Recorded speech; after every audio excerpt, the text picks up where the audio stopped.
সকল মা-বাবাই চায় তার সন্তান এমন আচরণ করবে যাতে তারা সকলের কাছে প্রশংসা পাবে, সম্মানিত হবে। আর সেটা ভেবেই মা-বাবারা যত খুশি ভালো কথা, ভালো অভ্যাস, ভালো আচরণ শেখাতে শুরু করেন। কিন্তু অনেক সময় এটা দেখা যায় যে একজন মা কিংবা বাবা তার বাচ্চাকে যেটা শেখাচ্ছেন বা করতে বলছেন, হয়তো তারা নিজেরা সবসময় সেটা করেন না। মনে রাখতে হবে, এই বিশ্ব জগতের প্রত্যেকে ভিন্ন ভিন্ন ট্যালেন্ট নিয়ে জন্মায়। তাই প্রতিটি শিশুও জন্মের পর থেকে একটা বিশেষ বিষয়ে দক্ষ বা পারদর্শী হয়।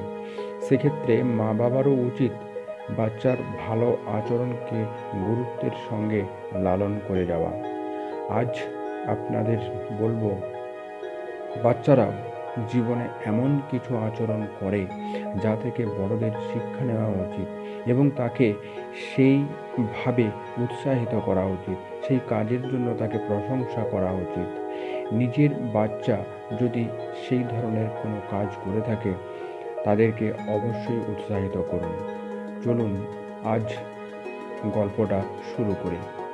একদিন এক পরিবারের তিনজন, অর্থাৎ মা বাবা এবং তাদের একমাত্র সন্তানকে নিয়ে ট্রেনে করে বেড়াতে বেরিয়েছিলেন।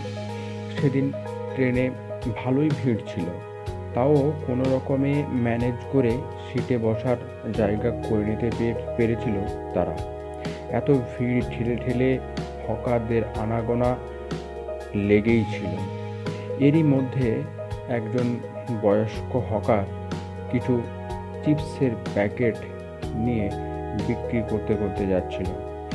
সেই চিপসের প্যাকেট দেখে তাদের বাচ্চাটি বলতে শুরু করলো, আমি চিপস খাবো। একথা শুনে সেই বয়স্ক হকারটি ভিড়ের মধ্যে কোনো রকমে নিজেকে সামলে নিয়ে দাঁড়িয়ে পড়ল তাদের সামনে। বাচ্চাটির মা কিছু বিরক্ত হয়েই বলল, এত ভিড় দেখছো, এর মধ্যে কোনো চিপস নয়, পরে দেখা যাবে, পরে কিনে দেব।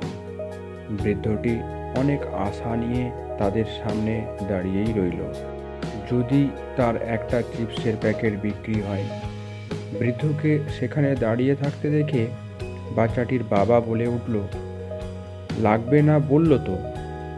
একথা শোনার পর বৃদ্ধটি একবার বাচ্চাটির দিকে করুণ দৃষ্টিতে তাকিয়ে তারপর সেখান থেকে চলে গেল। এরপর বাচ্চাটি কিছু না বলে চুপ করে রইল। গন্তব্য স্টেশনে এসে বাচ্চাটি হাত ধরে নামলো তার মা বাবা। প্ল্যাটফর্ম দিয়ে তারা হেঁটে যাওয়ার সময় তারা দেখল ওই বৃদ্ধটি চিপসের প্যাকেট নিয়ে প্ল্যাটফর্মের ওপরে বসে আছে। তারা কাছে যেতেই বৃদ্ধটি কাতর কণ্ঠে বলল, একটা চিপসের প্যাকেট নিন।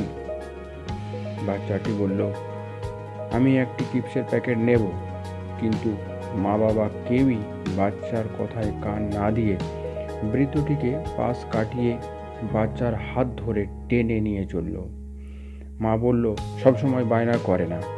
স্টেশন থেকে বেরিয়ে তারা একটি ট্যাক্সি চেপে গন্তব্যের দিকে যাত্রা শুরু করলো।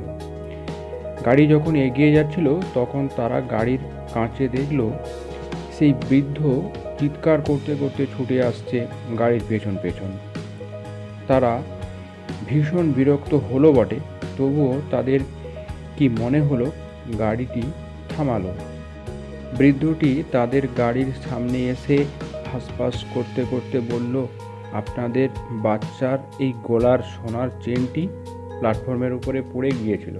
আমি দেখতে পেয়ে কুড়িয়ে নিয়ে আপনাদের যখন ফেরত দিতে যাব তখন আপনারা চলে এসেছেন। বৃদ্ধটির এই কাজে খুশি হয়ে তারা বৃদ্ধটিকে 100 টাকা দিতে চাইল। কিন্তু বৃদ্ধটি বলল, এটা আমার কর্তব্য ছিল, আর এই কাজের জন্য আমি কোনো টাকা নেব না। তখন তারা ওই বৃদ্ধের কাছ থেকে 100 টাকা মূল্যের চিপসের প্যাকেট কিনে নিল। গাড়িতে চড়ে ফেরার সময় বাচ্চাটি বলল, জানো তো, আমি ইচ্ছা করে আমার গলার চেন ওই বৃদ্ধের সামনে ফেলে দিয়েছিলাম, কারণ ওই বয়স্ক লোকটির মুখ দেখে মনে হয়েছিল তার খিদে পেয়েছিল, খাবারের জন্য তার টাকার খুব দরকার ছিল। সন্তানের মুখ থেকে একথা শোনার পর সেই মা বাবার বুক ভরে উঠেছে আনন্দে। এর থেকে আপনারা কি শিক্ষা পেলেন? এক এক সময় ছোট ছোট বাচ্চারা যে আচরণ করে তা বড়দেরও শিক্ষা দেয়। ভিডিওটি আজ এই পর্যন্তই। যদি ভিডিওটি ভালো লেগে থাকে তাহলে অবশ্যই লাইক করুন এবং অন্যকে শেয়ার করে দিন। এই ধরনের ভিডিও এই চ্যানেল থেকে আরও বেশি করে পাওয়ার জন্য চ্যানেলটিকে অবশ্যই সাবস্ক্রাইব করে রাখুন। আর ভিডিওটি সম্পূর্ণ দেখার জন্য আপনাদেরকে অসংখ্য ধন্যবাদ।